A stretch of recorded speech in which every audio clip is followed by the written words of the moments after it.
नमस्ते प्रिय विद्यार्थी मित्रों, इस वीडियो में अध्ययन करेंगे कक्षा 10वीं हिंदी लोक भर्ती का 9वां पाठ, जिसका नाम है रीढ़ की हड्डी।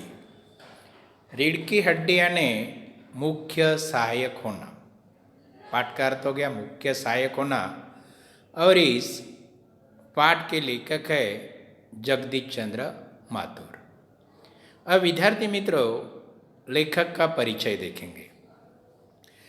जगदीश चंद्र माथुर जी का जन्म 1917 बुलंदशहर उत्तर प्रदेश में हो गया और उनकी मृत्यु 1978 में हो गई। जगदीश चंद्र माथुर जी एक वरिष्ठ साहित्यकार और संस्कृति पुरुष थे। जगदीश चंद्र माथुर जी वरिष्ठ यानी एक सीनियर साहित्यकार थे और अपने सभ्यता को मानने वाले व्यक्ति थे।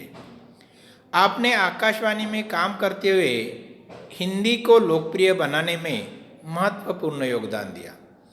जगदीश चंद्र माथुर जी ने आकाशवाणी पर काम करते हुए हिंदी को लोकप्रिय पॉपुलर बनाने में महत्वपूर्ण योगदान ने सहयोग दिया।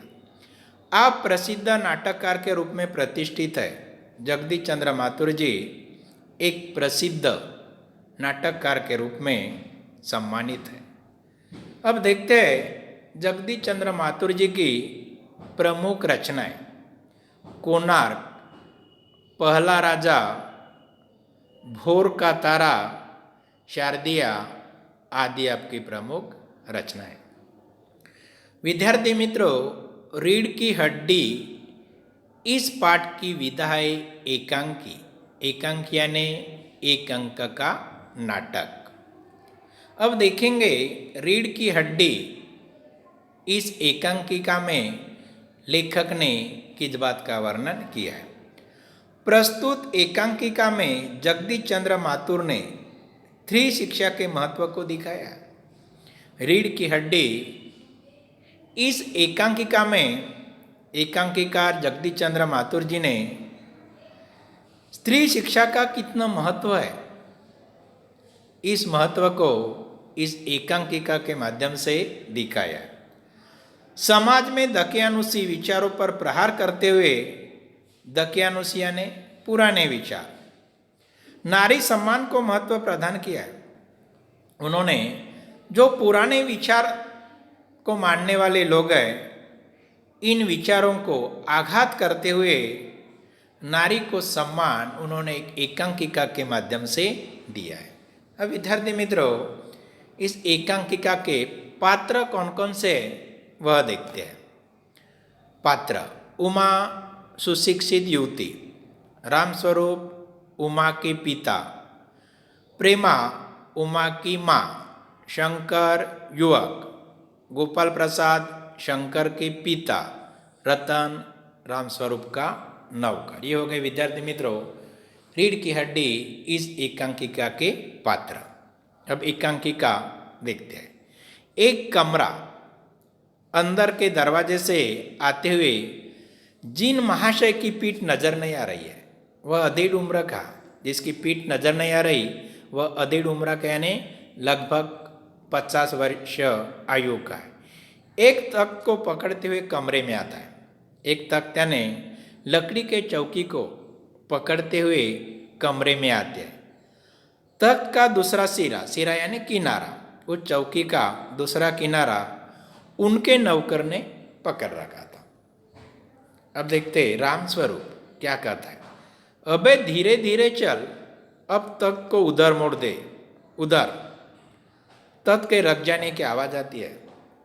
जो रामस्वरूप का नौकर रतन है, वह तख्त को नीचे रख देता है और नीचे रखने के बाद उस तख्त की आवाज आती है। रतन कहता है, बिछा दे साहब। रामस्वरूप जरा तेज आवाज में, और क्या करेगा, परमात्मा की अक्ल बट रही थी तो तू देर से पहुंचा था क्या।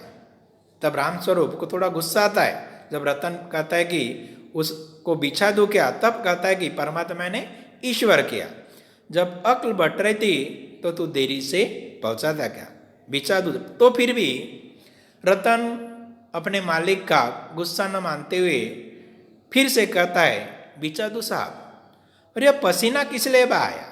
जब रतन को बहुत पसीना आ रहा था तब रामस्वरूप अपने नौकर रतन को कहता है कि ये पसीना किस लिए बहाया। विद्यार्थी मित्रों, मुहावरा है पसीना बहाना यानी बहुत मेहनत करना। फिर रतन कहता है, तख्त बिछाता है, ही ही की आवाज रतन करता है। रामस्वरूप दरी उठाते हुए, रामस्वरूप दरी उठाता है और कहता है, और बीबी जी के कमरे से हारमोनियम उठा ला और सितार भी। रामस्वरूप दरी उठाते हुए रतन को कहता है कि उनकी पत्नी के कमरे में जो हारमोनियम है और जो सितार है उसे तू लेकर आ। विद्यार्थी मित्रों, उसके ऊपर प्रश्न पूछ सकते हैं, शास्त्रीय संगीत में प्रयोग होने वाले दो वाद्यों के नाम। हो गया हारमोनियम और सितार। रतन जाता है, पति पत्नी तख्त पर दरी बिछा देते हैं। जो रतन ने तख्त लाया था उस तख्त के ऊपर रामस्वरूप और रामस्वरूप की पत्नी प्रेमा उस तख्त के ऊपर दरी बिछा दे। फिर उन प्रेमा, रामस्वरूप की लड़की कहती है, नहीं, रामस्वरूप की पत्नी प्रेमा कहती है, लेकिन वह तुम्हारी लाडली बेटी उमा तो मुंह फुलाए बैठी है। मुंह फुलाने यानी नाराज होना। तब रामस्वरूप की पत्नी प्रेमा कहती है कि आपकी जो लाडली बेटी उमा है वह मुंह फुलाए यानी नाराज होकर बैठी है। तो रामस्वरूप क्या कहते, क्या हुआ? तब प्रेमा कहती है, तुम्ही ने तो कहा था कि उसे ठीक ठाक करके नीचे लाना। रामस्वरूप, अरे हाँ, देखो उमा से कह देना कि जरा करीने से आए। करीने ने अपनी जो रीति रिवाज है उस रीति रिवाज से आए। ये लोग जरा ऐसे ही है, खुद पढ़े लिखे हैं। जो लोग उमा को देखने के लिए आने वाले थे वह स्वयं पढ़े लिखे हैं, वकील है, सभा सोसाइटी में जाते हैं, मगर चाहते कि लड़की ज़्यादा पढ़ी लिखी न हो। तब रामस्वरूप अपनी पत्नी प्रेमा को समझाते हैं, जो लोग उमा को देखने के लिए आने वाले हैं वह अच्छे पढ़े लिखे हैं, लेकिन वह ज़्यादा पढ़ी लिखी लड़की देखना पसंद नहीं करते। फिर प्रेमा कहती है, और लड़का कितना पढ़ा लिखा है? यह प्रेमा रामस्वरूप को पूछती है। रामस्वरूप कहते, बाप शेर है तो लड़का सवा शेर। ये कहावत है विद्यार्थी मित्रों, बाप शेर तो लड़का सवा शेर, यानी बाप से बढ़कर बेटा होना। बीएससी के बाद लखनऊ में पढ़ता है। जो लड़का उमा को देखने के लिए आने वाला था उन्होंने बीएससी की, और बीएससी के उपरांत उत्तर प्रदेश की राजधानी लखनऊ में मेडिकल कॉलेज में पढ़ता है। कहता है कि शादी का सवाल दूसरा है, सवाल यानी प्रश्न, और पढ़ाई का दूसरा। और कहता है शादी का सवाल दूसरा और पढ़ाई का सवाल दूसरा, क्या करूं, मजबूरी है।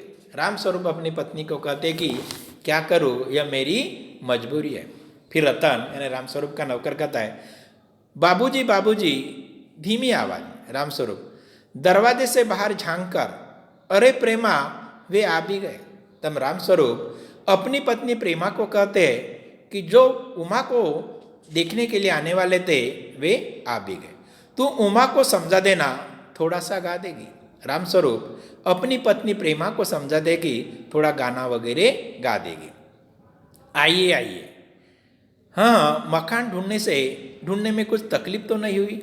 तब रामस्वरूप जो मेहमान आ गए उनको मेहमानों को कहते हैं, हमारा घर ढूंढने में आपको कोई तकलीफ तो नहीं हुई। तब गोपाल प्रसाद खंकार कर कहते, खंकार यानी खास दे, नहीं, तांगे वाला जानता था रास्ता मिलता कैसे नहीं। इस तरह विद्यार्थी मित्रों, रामस्वरूप की लड़की उमा को देखने के लिए लड़के वाले लोग आ गए। धन्यवाद विद्यार्थी मित्रों, अगले वीडियो में शेष पाठ का अध्ययन करेंगे।